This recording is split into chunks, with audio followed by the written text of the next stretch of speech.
हरि ओम तत्सत। अध्यात्म रामायण सुंदरकांड पंचम सर्ग। हनुमान जी का सीता से विदा होना और श्री रामचंद्र जी को उनका संदेश सुनाना। कभी ना हो नहीं चतुर कहावऊं,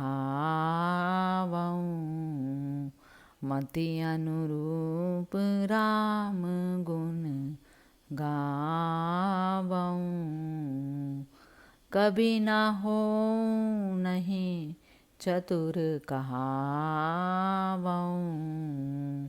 मति अनुरूप राम गुण गावऊं। श्री महादेव जी पार्वती जी से बोले। इसके बाद हनुमान जी ने सीता जी के पास जाकर उन्हें प्रणाम करके कहा, हे देवी, आप मुझे आज्ञा दीजिए, अब मैं श्री रघुनाथ जी के पास जाता हूँ। वे शीघ्र ही भाई लक्ष्मण सहित आपसे मिलने के लिए यहाँ आएंगे, ऐसा कह पवन नंदन हनुमान जी ने जानकी जी की 3 परिक्रमाएं की और उन्हें प्रणाम किया और जाने के लिए कुछ दूर चलकर बोले, हे देवी, मैं जाता हूँ, आपका शुभ हो। आप शीघ्र ही सुग्रीव और करोड़ों अन्य वानरों के सहित भगवान राम और लक्ष्मण को देखेंगी। तब दुख से दुर्बल हुई जानकी जी ने हनुमान जी से कहा, तुम्हें देखकर मैं अपना दुख भूल गई। अब तुम जा रहे हो, अब श्री रामचंद्र जी का समाचार सुने बिना मैं कैसे रहूँगी। हनुमान जी तब सीता जी से बोले, हे देवी, यदि ऐसी बात है तो आप स्वीकार करें, तो हे जनक नंदिनी, आप मेरे कंधे पर चढ़ लीजिए, मैं एक ही क्षण में आपको श्री रामचंद्र जी से मिला दूंगा। सीता जी ने कहा, यदि श्री रामचंद्र जी समुद्र को सुखाकर या उसे बाणों से बांधकर यहाँ वानरों के साथ आएं और रावण को युद्ध में मारकर मुझे ले जाएं, तो इससे उन्हें अमर कीर्ति प्राप्त होगी।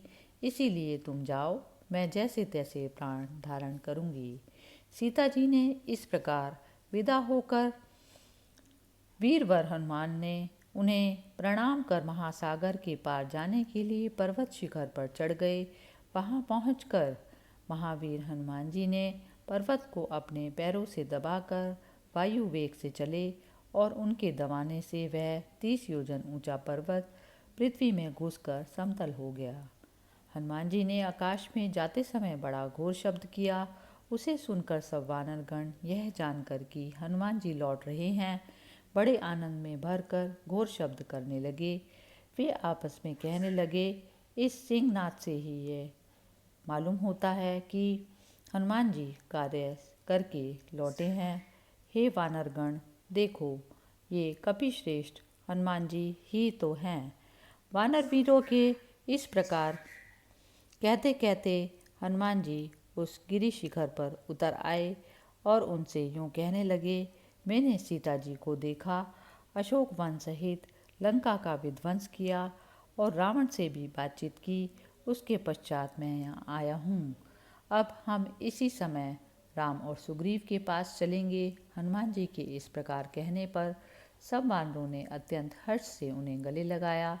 किन्हीं ने उनकी पूँछ चूमी और कोई अति उत्साह से नाचने लगे।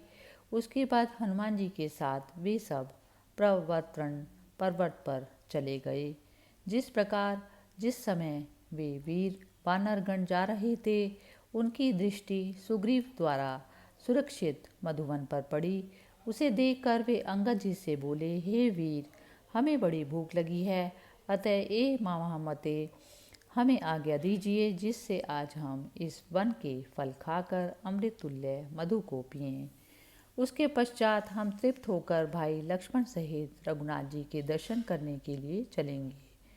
अंगद जी बोले, हनुमान जी ने कार्य सिद्ध किया है, अतः हे वानर श्रेष्ठ गण, इनकी कृपा से तुम शीघ्र ही फल मूल खाओ और मधुपान करो। अंगद जी की आज्ञा पा वानरगण उस वन में घुसकर दधिमुख के भेजे हुए वन रक्षकों की उपेक्षा कर मधु पीने लगे। जब उन वानरों ने उन्हें मधुपान करते हुए देखकर मारा, तो वे उन्हें लात और घूंसों से कुचलकर मधु पीते रहे। तब सुग्रीव का मामा दधिमुख अन्य वन रक्षकों के साथ अति क्रुद्ध हो वहाँ वानरराज सुग्रीव थे, वहाँ गया। वहाँ पहुंचकर वह बोला, राजन, तुमने चिरकाल से जिस मधुवन की रक्षा की थी उसे आज युवराज अंगद और हनुमान ने उजाड़ डाला। दधिमुख की बात सुनकर सुग्रीव प्रसन्न होकर कहने लगे, इसमें संदेह नहीं, पवन कुमार सीता जी को देखकर आए हैं, नहीं तो मेरे मधुवन की ओर देखने की भला किसकी सामर्थ्य थी। और उनमें भी निसंदेह यह कार्य किया हनुमान जी ने ही है।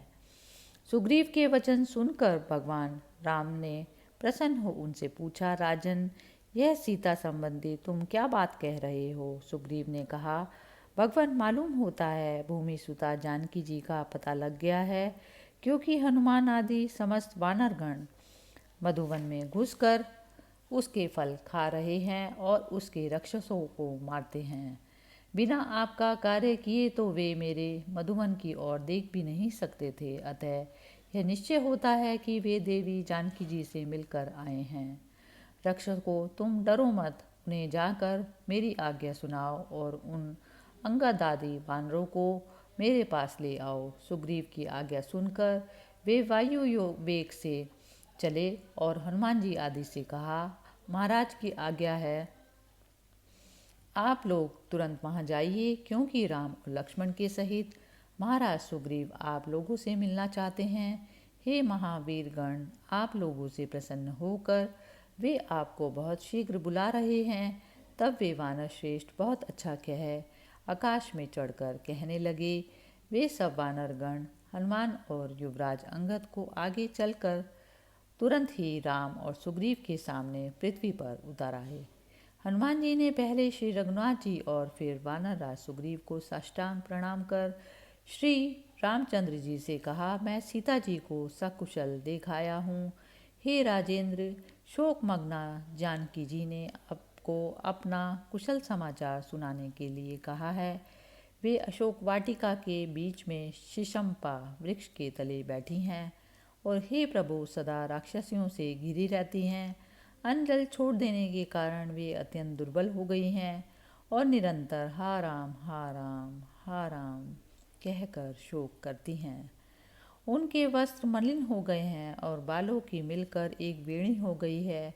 ऐसी अवस्था में मैंने सीता जी को देखा और धीरे धीरे उन्हें ढाढ़स बंधाया। वहाँ जाकर पहले मैंने सूक्ष्म रूप से वृक्ष के पत्तों में छिपे छिपे संक्षेप में आपकी सब कथा सुनाई, जिस प्रकार जन्म से लेकर आपका दंडकारण्य में आना हुआ, आपकी अनुपस्थिति में रावण ने सीता जी को हरा, तथा जिस प्रकार सुग्रीव से मित्रता कर आपने वाली को मारा, वह सब सुनाकर फिर मैंने कहा कि सुग्रीव द्वारा सीता जी की खोज के लिए भेजे गए बड़े बलवान, पराक्रमी और विजयशाली वानरगण सब दिशाओं में गए हैं और उनमें से एक मैं सुग्रीव का मंत्री तथा रघुनाथ जी का दास यहाँ आया हूँ।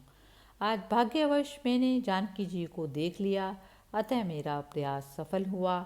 मेरा यह कथन सुनकर सीता जी के नेत्र खिल गए और वे कहने लगी, मुझे ये कर्णामृत रूप शुभ संवाद किसने सुनाया है? यदि यह सब सत्य है, मुझे भ्रम तो नहीं हुआ, तो इस संवाद को सुनाने वाला मेरे सामने आए। हे प्रभु, तब मैं सूक्ष्म रूप से बंदर के आकार में उनके सामने उपस्थित हुआ और दूर से ही प्रणाम कर हाथ जोड़कर खड़ा हो गया, तथा सीता जी ने मुझसे कहा कि तुम कौन हो?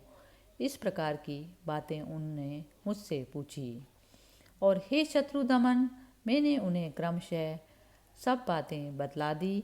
इसके पश्चात मैंने उन्हें आपकी दी हुई अंगूठी निवेदन की। इससे उन्हें मुझ पर पूर्ण विश्वास हो गया और वे मुझसे कहने लगी, हे हनुमान, जिस प्रकार इन राक्षसियों के त्रास से तुमने मुझे अहरनिश दुख उठाते देखा है, वह सब ज्यों का त्यों रघुनाथ जी को सुना देना। मैंने कहा, देवी, रघुनाथ जी भी तुम्हारी ही चिंता से ग्रस्त रहते हैं और तुम्हारा समाचार मिलने से रात दिन तुम्हारी ही चिंता करते हैं। मैं अभी जाकर मैं तुम्हारी स्थिति सुनाऊंगा।